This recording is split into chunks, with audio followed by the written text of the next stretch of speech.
To start the recording. The recording is started, and I will introduce Michelle and Nicole, host link for the faculty QM chat, making a data-driven case for quality matters. Take it away.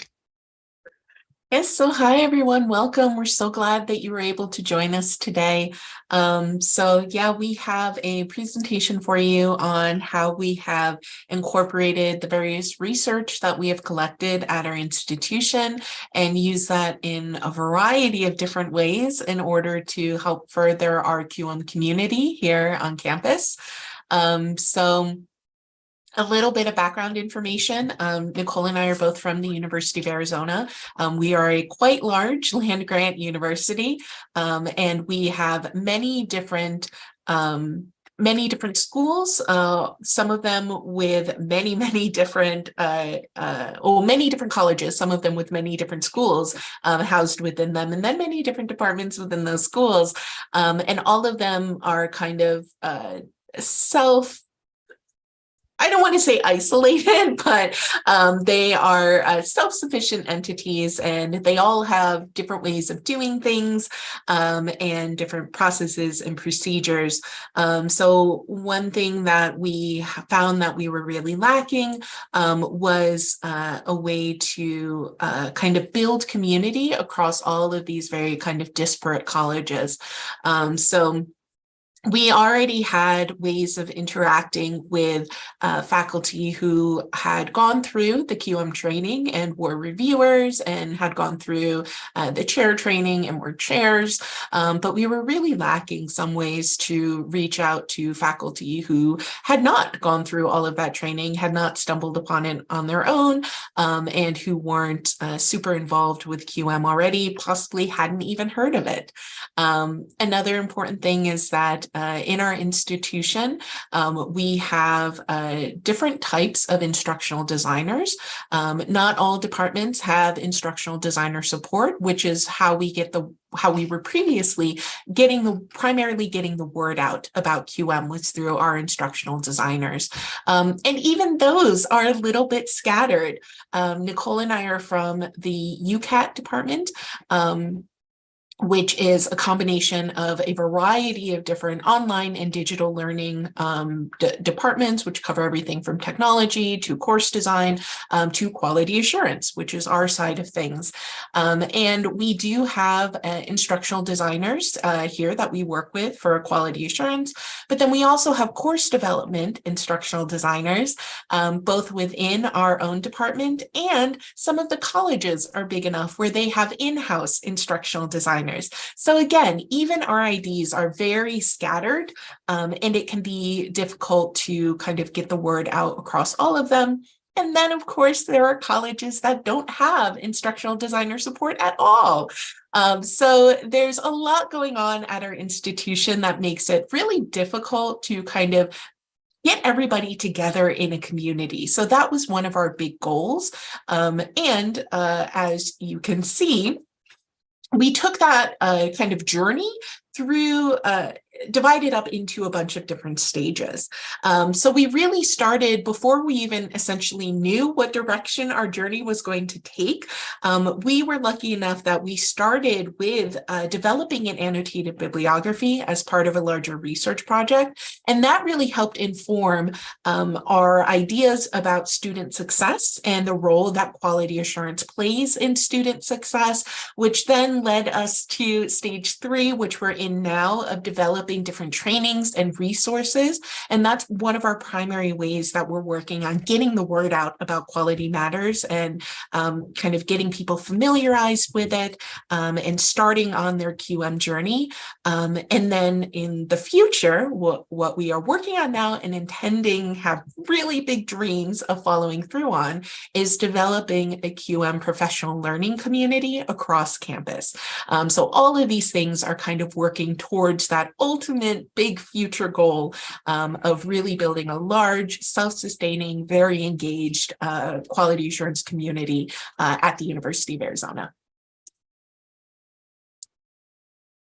Okay, so I'm going to introduce you to stage 1, which, with a little caveat before I get started, that this stage 1 is stage 1 of our new development plan. To be absolutely clear, Quality Matters, we brought Quality Matters to the University of Arizona a while back. So my supervisor, Melody Buckner, brought Quality Matters to the University of Arizona around 2014, 2015. So stage one isn't the real stage one, but it's like, for Michelle and I, it's our stage one.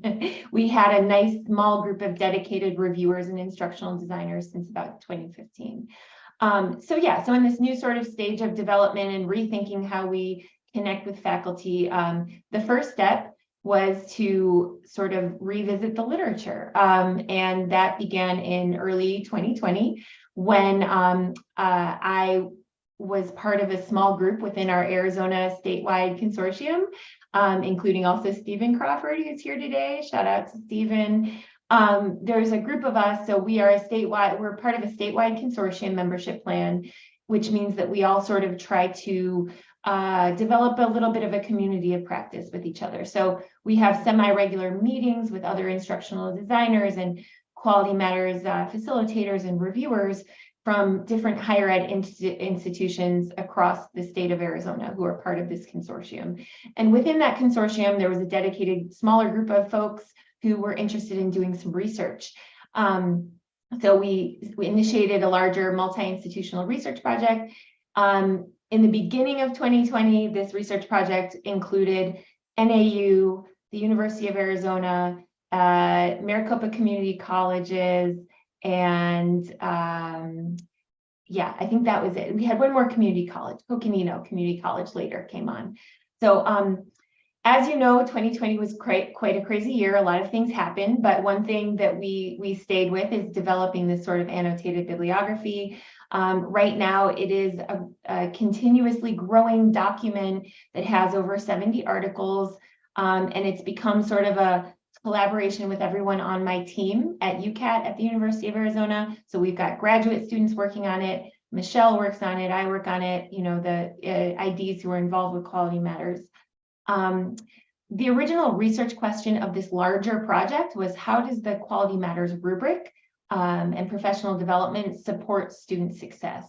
So we were looking at for both student success literature and impact of the QM rubric / trainings literature, which sometimes those overlap, but even when they don't, they dovetail quite nicely. So, I think it's a nice starting point for engaging in conversations with faculty and other administrators about the importance of Quality Matters.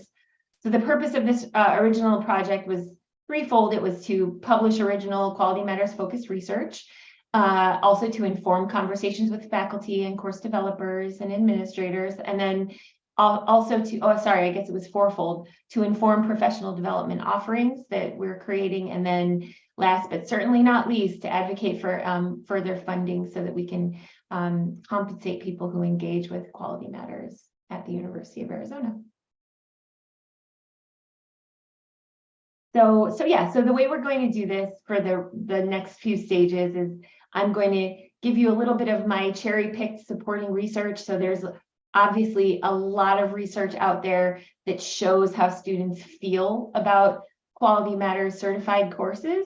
But I've kind of, and different topics that we're going to discuss, but I've sort of picked my favorites that I'm going to outline for you a little bit. And then Michelle is going to fill you in with the details of how we actually applied this research locally. So the first, for stage 2, after developing the annotated bibliography, we thought, well, that's great. We have a lot of comprehensive literature and we can synthesize that. But the next step is really to show, how does this translate to the rubric? So that's kind of a twofold process. First of all, the student perception study with Sadaf et al. In 2019 showed that students, so this was basically a survey study where I think up to 50 students who had just taken a course that had been recently Quality Matters certified, took a survey on their engagement and their perception of the course. And the findings were that the course activities and learner interaction parts of the rubric had the highest impact students felt on both their learning and their engagement in the course. Second in line was learning objectives, which was interesting because they they rated it in the Likert part of the survey. This was rated as the second highest, although there were hardly any open-ended comments on that, which I think is kind of interesting. But overall, the majority of students rated each and every quality matter standard as impacting their success. So studies like this give us a little window into the value of quality matters. But then Michelle and I and Stephen and several others were interested in how does the rubric actually map onto existing frameworks of student success? So this is the student perception data. What's maybe a more objective way of looking at this to add and supplement the student perception data? So as a group, as a research group, we looked at and compared several different student success frameworks. So not in quality matters literature, in the separate field of just student success in higher education. And we landed on this one published by Lane et al. In 2019, in which they mapped out 5 clear dimensions of student success, which Michelle will go into a little bit more detail later, but those are connectedness, mindsets, self-management, academic capabilities, and professional identity. And the authors of this study, I believe they're from an Australian university, and they worked collaboratively, consulting within their university and then also consulting the available literature to develop these different dimensions of student success. And our group really liked them because they were very well defined. There had been validity and reliability testing on them. So we knew it could be counted on as an established framework. And the 5 dimensions fit nicely within the context of course design as well as overall engagement. So that was the one that we chose. And I think Michelle's going to tell you a little bit about how we actually use that framework. Yes, so we had all of this information. We had a really nicely, clearly defined framework for student success.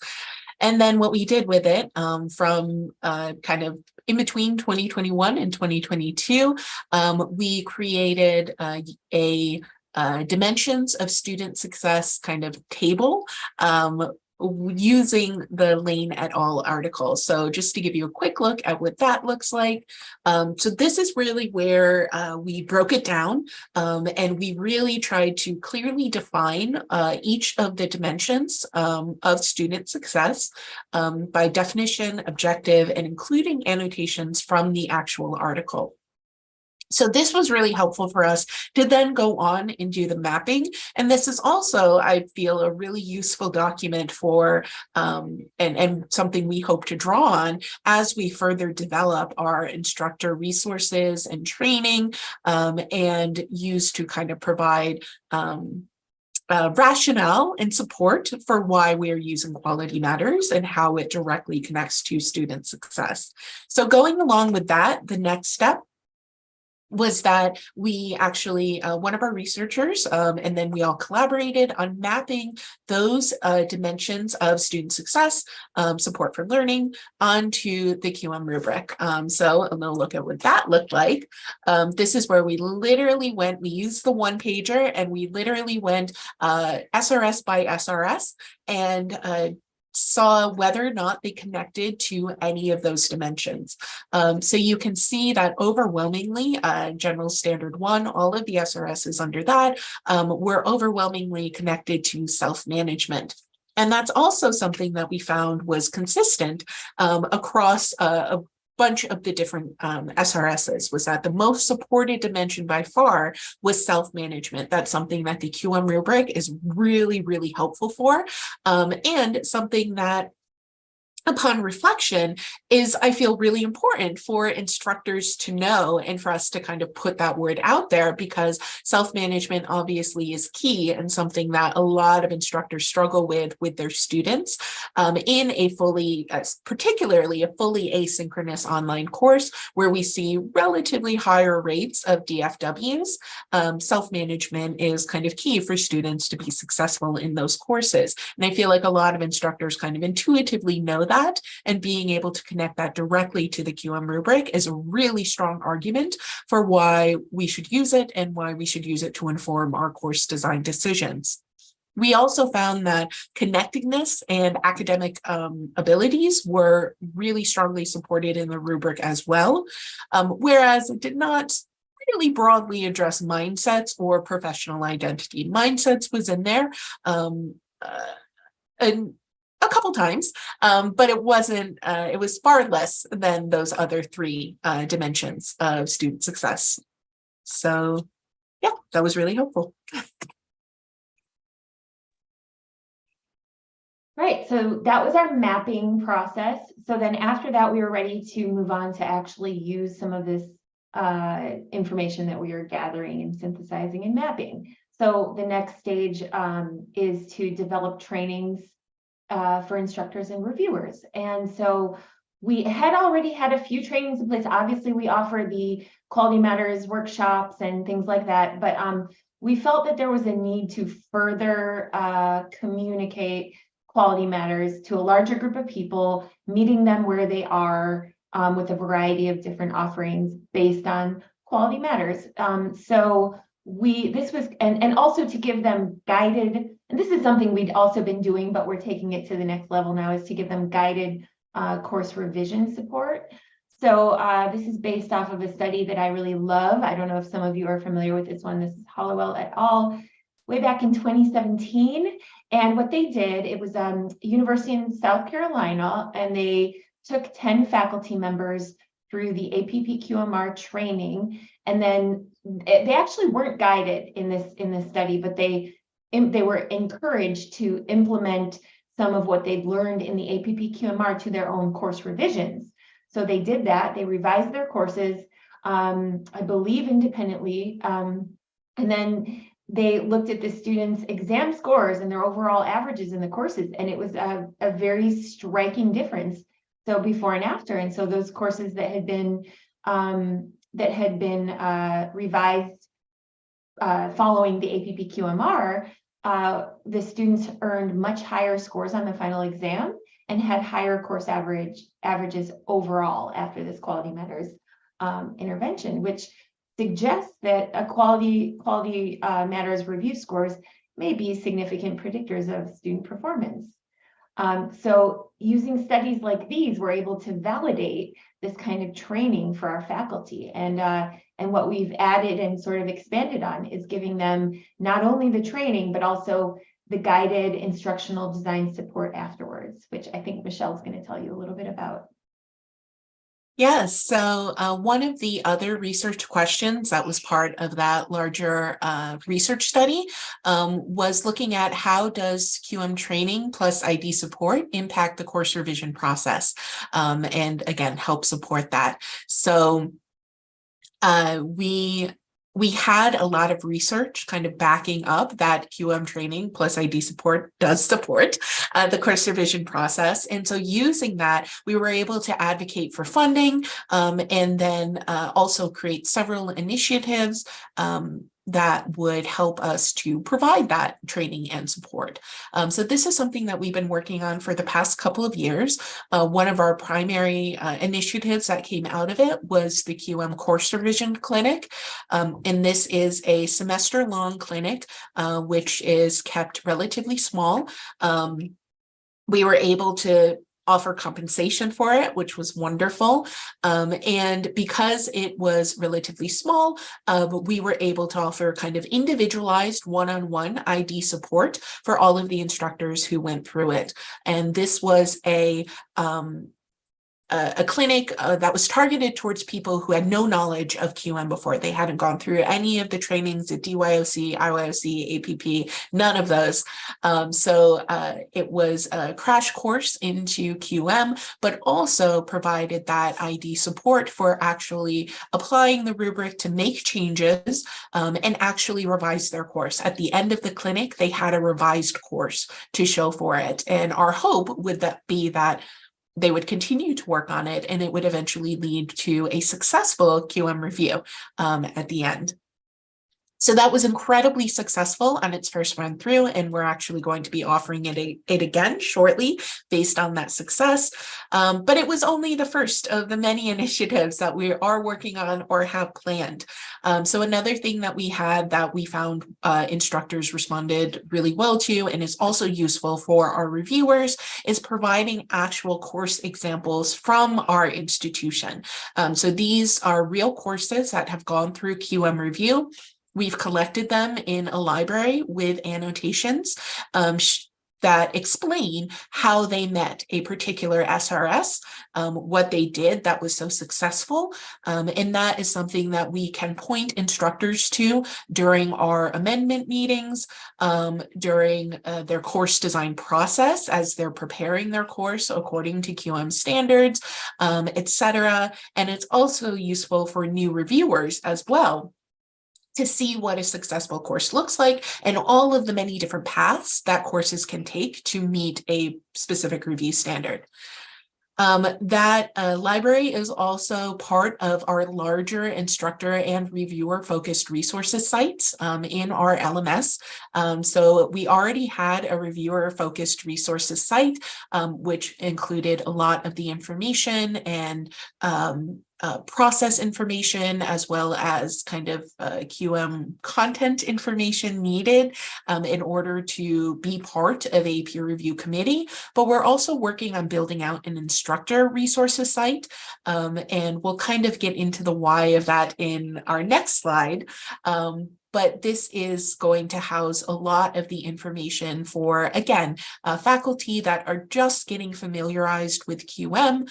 It will include things like just-in-time training, so things that are more bite-sized and kind of easier to digest in a short amount of time. It will include the QM examples library, examples from that library, as well as any of the informational news posts that we are putting out as part of our newsletter, which again, we'll talk about on the next slide, and a variety of other resources.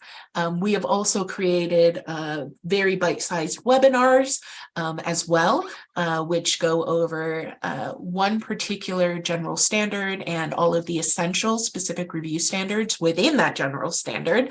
And these are just hour-long kind of brief introductions or reviews to those general standards for faculty, reviewers, IDs, anyone who wants to focus in on one particular standard in the rubric.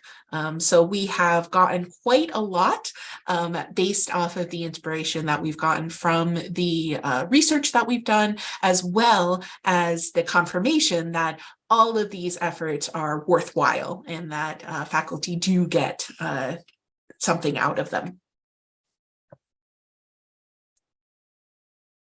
Okay, moving on, last but not least, this stage 4 is ongoing.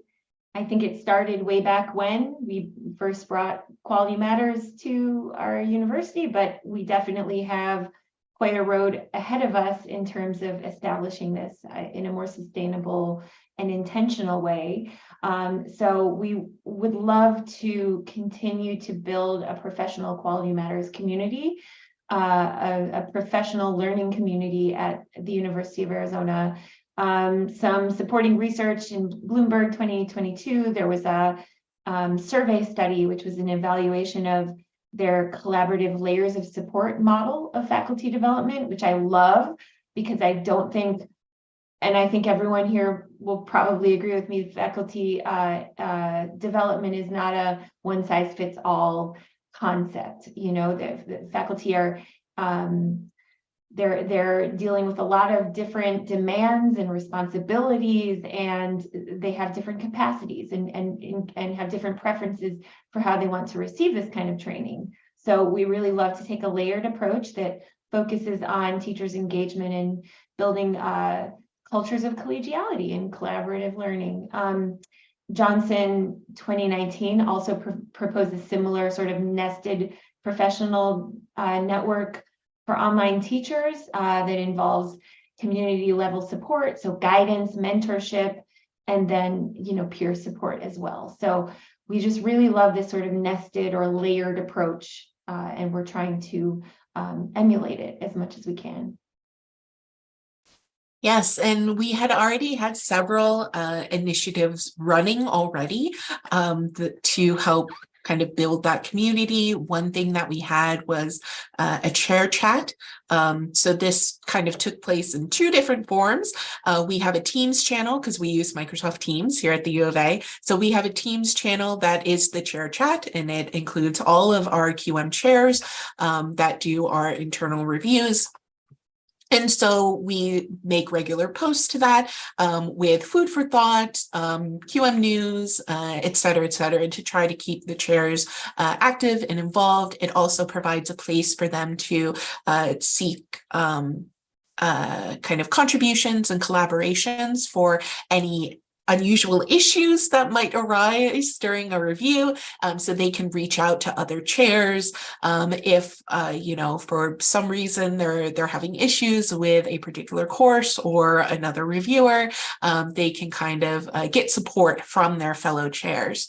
We also have a chair chat that is a synchronous Zoom meeting that happens once a semester, in which we all kind of get together and talk about again, recent going-ons and news in the QM world. Our most recent chair chat obviously focused a lot on the revised rubric that is coming out, but also where we can introduce them and get their input on a lot of the initiatives that we have planned and any changes to our QM review process.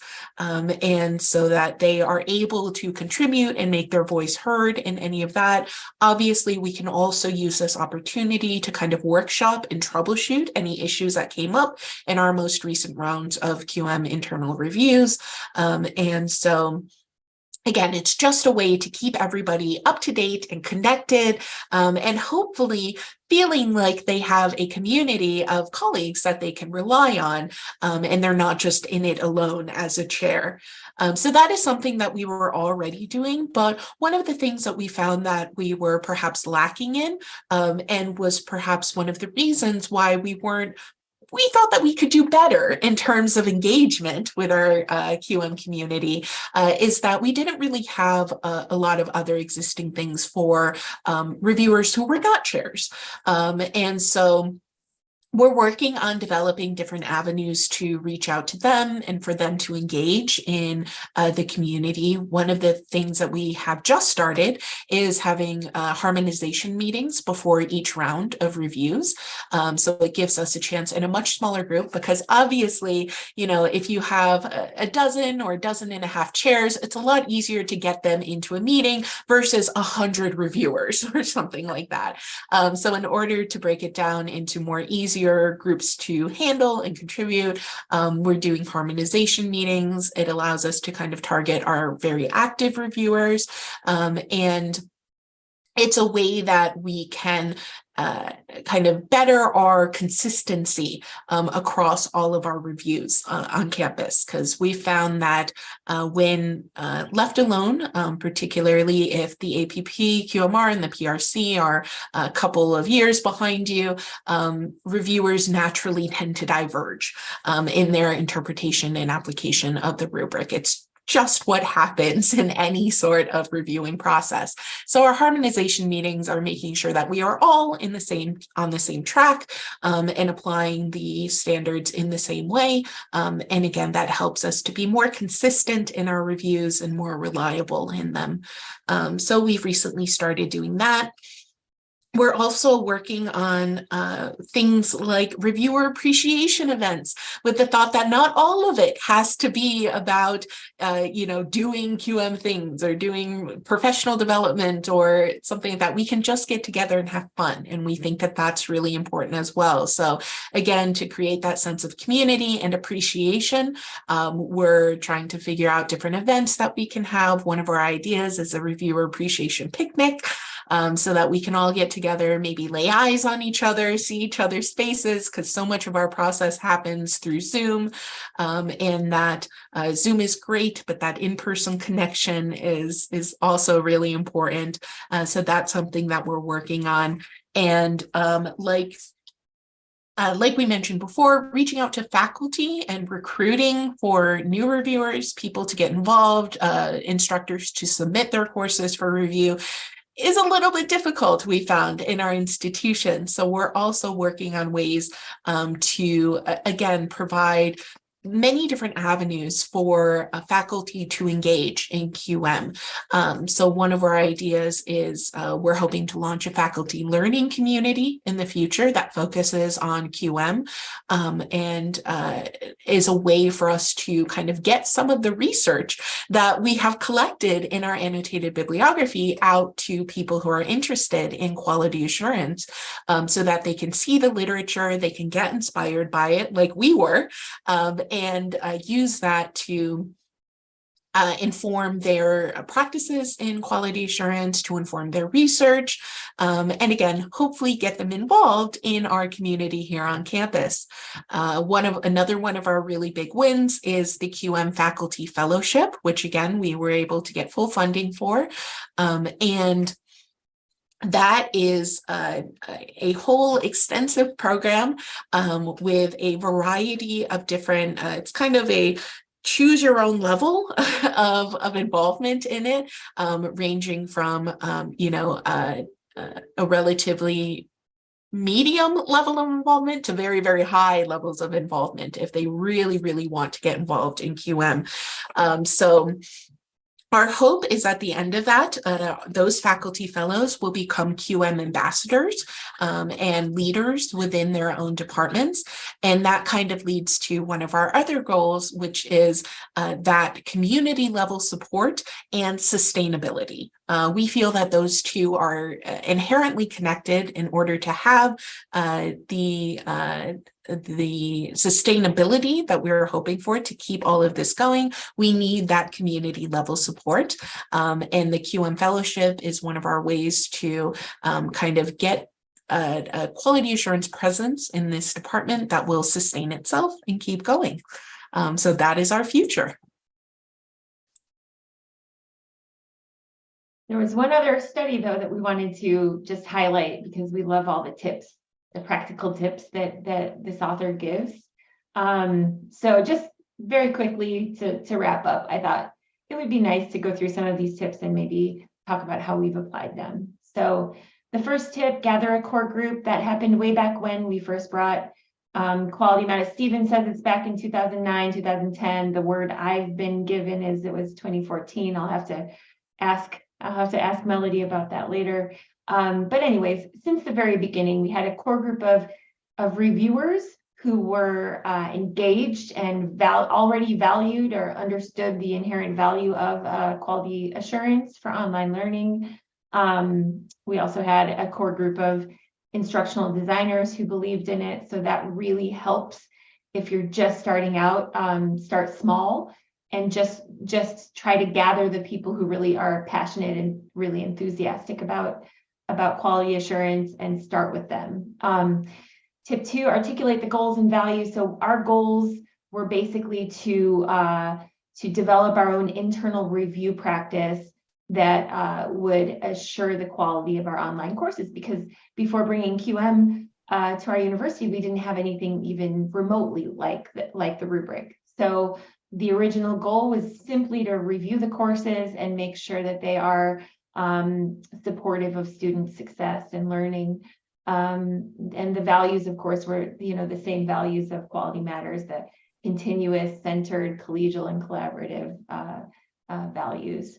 So the third tip, starting with a specific task or project, that was the internal reviews, was our specific task, and everything sort of branched out from there. Keeping it open, the community of practice open, is something that we are continuing to work on. Things like assessment and rubrics, they can be interpreted as exclusive. So it is one of the things we are really trying to incorporate, really highlighting UDL practices and making sure that we're marketing to everyone across campus and spreading the word, not just to a group of people, but really spreading, casting as wide a net as we can.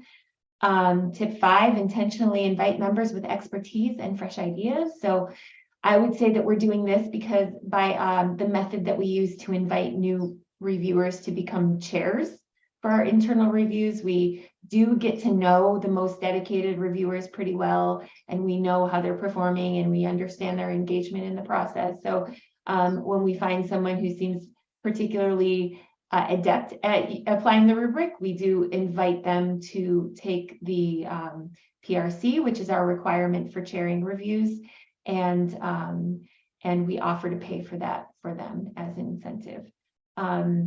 We are hoping in the future to actually not only pay for it, but also compensate, as it does take a substantial amount of time, and we do believe it helps engagement if you can compensate people for their time. It's not always possible, but we really do our best. And then finally, tip 6 for my part, and then I'll hand it over to Michelle. Choosing a facilitator. Well, the facilitators are our Quality Matters coordinators. Right now, Michelle is the primary Quality Matters coordinator. She has a couple other people, myself included, that try to back her up. But Michelle is the glue that keeps everyone together at the moment. And I think that's really important. You need to have a main cheerleader at your institution. So. Yes, and to add on to that, one of our goals is then to kind of create a network of facilitators as well.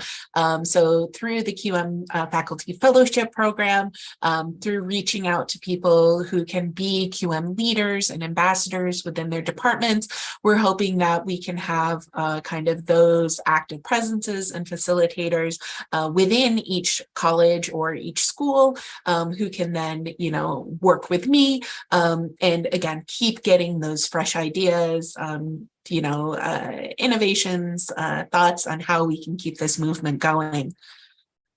Tip 7, making it worthwhile for members in the institution. Again, I cannot emphasize how much research has helped us with that. Making it worthwhile for us has not only been providing all of the resources, but also being able to provide compensation for all of the time that a lot of this training takes.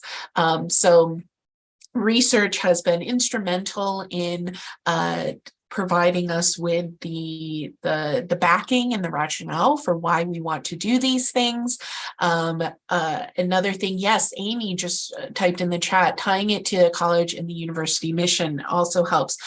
So that is another thing that we have been working on doing, is connecting QM to the various accreditation processes at our university. And that's something that we hope to expand in our efforts to reach out to the different colleges.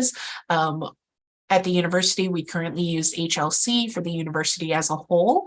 We go through them for accreditation. And Nicole made incredible strides of connecting QM practices to that accreditation process. And that, again, has been key for reaching out to the provost's office and various other administrations for funding. Again, working to ensure institutional support, again, covering that with reaching out for funding, but also one of our initiatives is collecting institutional data as well. So we have all of this research that's wonderful, but we also want to see what our particular institution is saying as well. So we have already launched an initiative to reach out to our student advisory board to get their kind of interpretation of the rubric and the elements of those, which standards they feel are most important, which ones they feel are most valuable for their success as students, et cetera, et cetera. We are also working on, as Nicole said, through not just through the data, but we're also offering and continuing to try to expand our various certification and badging processes as well. So we are trying to provide a lot of meaning to all of these different trainings, as well as back it up with institutional support. Again, making sure it means something not just to the faculty, but also to their dean or other members of administration. Promoting sustainability, we've talked about a lot. That is one of our key goals for all of our efforts. Is again, we feel like in order for this program to be sustainable, it can't be limited to just our relatively small team. We need to have an active presence advocating for Quality Matters in every single college. So that is a community that we're working on building up. And then communicating success. So this is where I finally get to mention our newsletter. So previously, we have kind of had guest spots on other newsletters that have been offered through our department or through various other colleges, but we've recently launched our own newsletter that focuses just on what our team is doing and gives us a lot more freedom and space to celebrate the accomplishments and success of our QM team, of about people who have gone through QM reviews, become reviewers, made other accomplishments and strides and gotten certifications through QM. As well as, communicate our data findings, any research that has helped inform what we are doing, our various initiatives, news stories, et cetera, et cetera.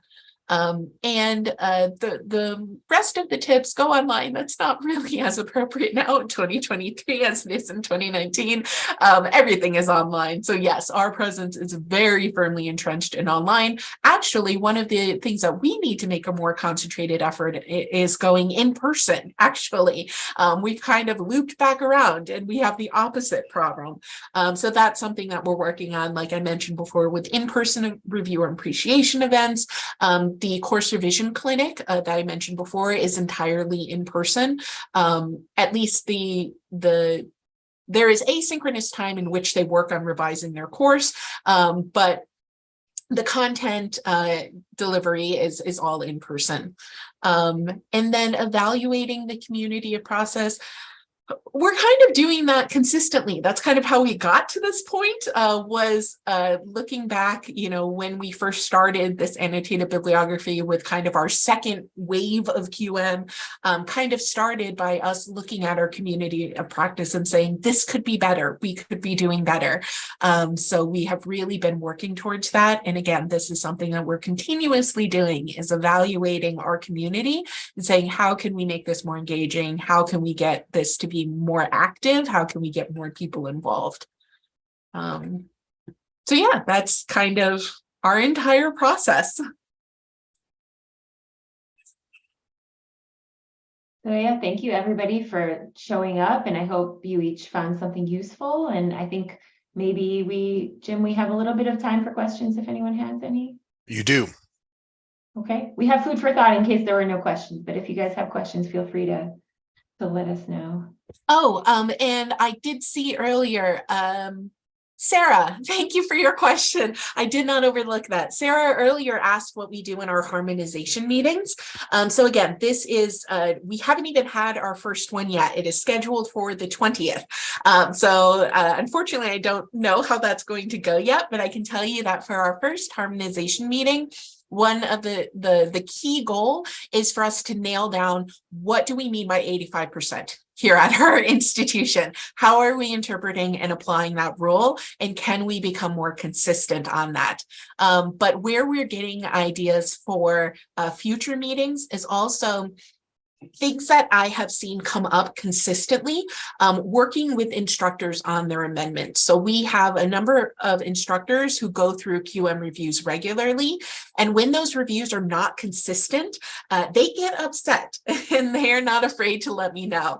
So I have a number of different examples where, it seems like a specific review standard was applied one way for a course and then another way for a different course.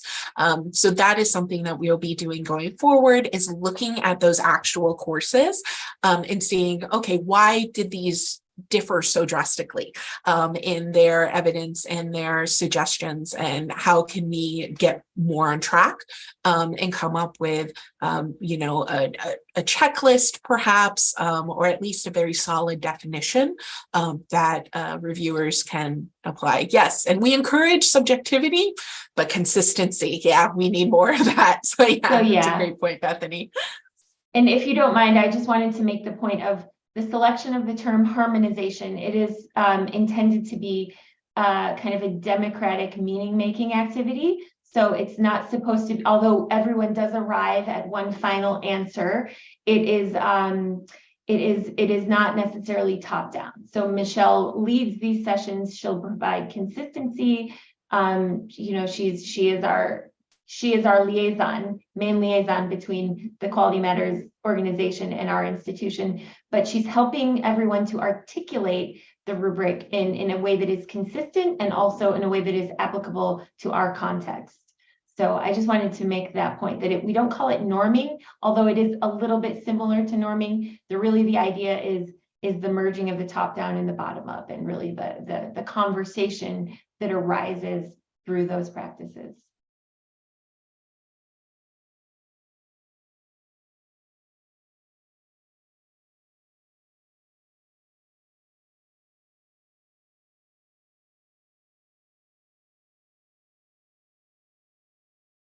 You still have 5 minutes if there are other questions.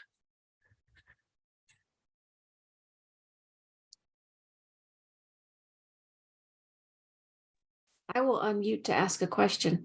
So Michelle and Nicole, through all of this, did you find any faculty that were interested, like you got them excited and inspired to conduct their own research? Like maybe it launched some SOTL projects for them?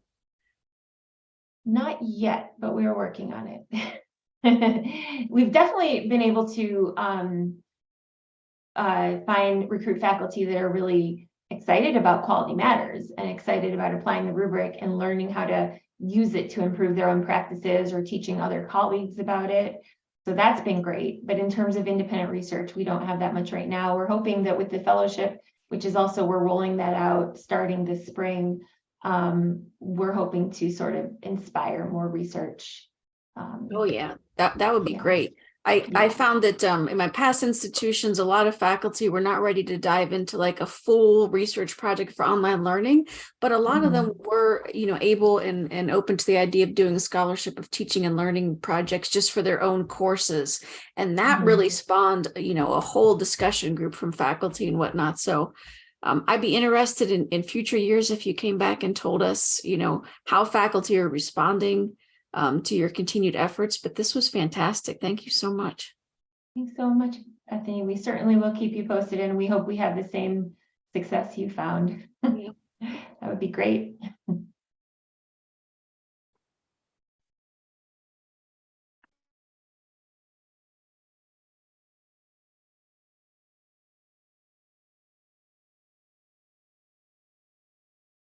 Well, it looks like we waited the prerequisite amount of time to see if anyone else had any questions. If not, I will say thank you very much to Nicole and Michelle, and see you in the next presentation. Sounds great. Thanks, everybody. Thank you. Bye-bye. Thanks.